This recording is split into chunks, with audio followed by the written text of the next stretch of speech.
বন্ধুরা এই ভিডিওটি স্পন্সর করেছেন amazon.com। amazon.com-এ চলছে দারুণ অফারের স্মার্ট ওয়াচ, যার সাহায্যে আপনি ভিডিও কল করতে পারবেন, ফেসবুক করতে পারবেন, ইন্টারনেট ব্রাউজ করতে পারবেন, তাও আবার খুব সস্তায় এবং সাধ্যের মধ্যে। ডিসক্রিপশন বক্সে লিঙ্ক দেওয়া আছে, সেখানে গিয়ে লিঙ্কে ক্লিক করুন আর কিনে নিন আপনার পছন্দের মতো স্মার্ট ওয়াচ। বন্ধুরা, সেলুলাইটিস হলো সাধারণত বেদনাদায়ক ব্যাকটেরিয়ার সংক্রমণ, যা সাধারণত পায়ের নিচের ত্বকে প্রভাব ফেলে হয়ে থাকে।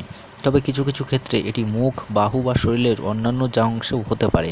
এক্ষেত্রে ব্যাকটেরিয়ার সংক্রমণের কারণে ত্বক লাল হয়ে যায়, ফুলে ওঠে এবং ভীষণ বেদনাদায়ক হয়ে ওঠে। সেলুলাইটিস হওয়ার কারণ কি? বন্ধুরা, সেলুলাইটিস তখনই দেখা যায় যখন স্ট্যাফিলোকক্কাস এবং স্ট্রেপ্টোকক্কাসের মতো নির্দিষ্ট ধরনের ব্যাকটেরিয়াগুলো অন্য কোনো কাটা বা আঁচড়, সার্জিক্যাল ক্ষতের মাধ্যমে সংস্পর্শে আসে এবং পশুর কামড়েও হতে পারে। সেলুলাইটিস কত রকমের হয়? সাধারণত ব্রেস্ট সেলুলাইটিস, এটি এক ধরনের জটিলতা যা ব্রেস্ট ক্যান্সারের রেডিয়েশনের থেরাপির ফলে হয়ে থাকে। পেরিঅরবিটাল সেলুলাইটিস, এই ধরনের সেলুলাইটিস চোখের চারপাশে হয়ে থাকে। ফেসিয়াল সেলুলাইটিস গাল, গলা এবং চোখের চারপাশে হয়ে থাকে। পেরিয়ানাল সেলুলাইটিস, এটি মলদ্বার সংক্রমিত হয়ে থাকে। বন্ধুরা, সেলুলাইটিসের লক্ষণগুলো কি কি আমরা একটু জেনে নেব। এক হচ্ছে ত্বকে ফোলা ফোলা ভাব এবং লালচে ভাব হয়ে থাকে। দুই হচ্ছে নরম ভাব অনুভূত হয় এবং ব্যথা হয়।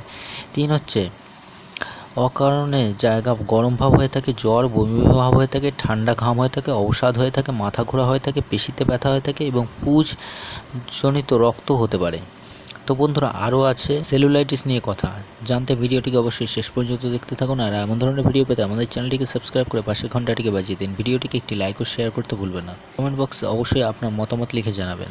রোগ নির্ণয় বা চিকিৎসা কী করে করবেন? American academy of dermatology association অনুসারে চিকিৎসকরা সংক্রমিত ত্বকটি পরীক্ষা করে সেলুলাইটিস নির্ণয় করে থাকে এবং রোগীর ত্বকে সাম্প্রতিক কোনো আঘাত আছে কি না তাই নিয়ে মেডিকেল অবস্থা এবং রোগী কী কী ওষুধ খাচ্ছে সেটা জিজ্ঞাসা করে থাকে।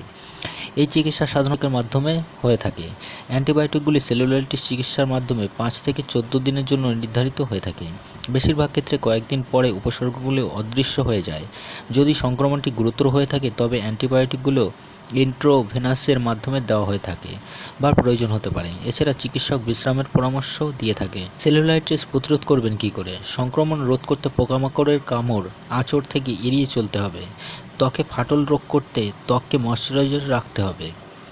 স্বাস্থ্যকর ওজন বজায় রাখতে হবে। বেশি মোটা বা বেশি রোগা না থাকাটাই ভালো। ধূমপান এবং অ্যালকোহল বা মদ গ্রহণে সীমাবদ্ধতা রাখতে হবে। তো বন্ধুরা, এই ছিল আমাদের ছোট্ট ভিডিও।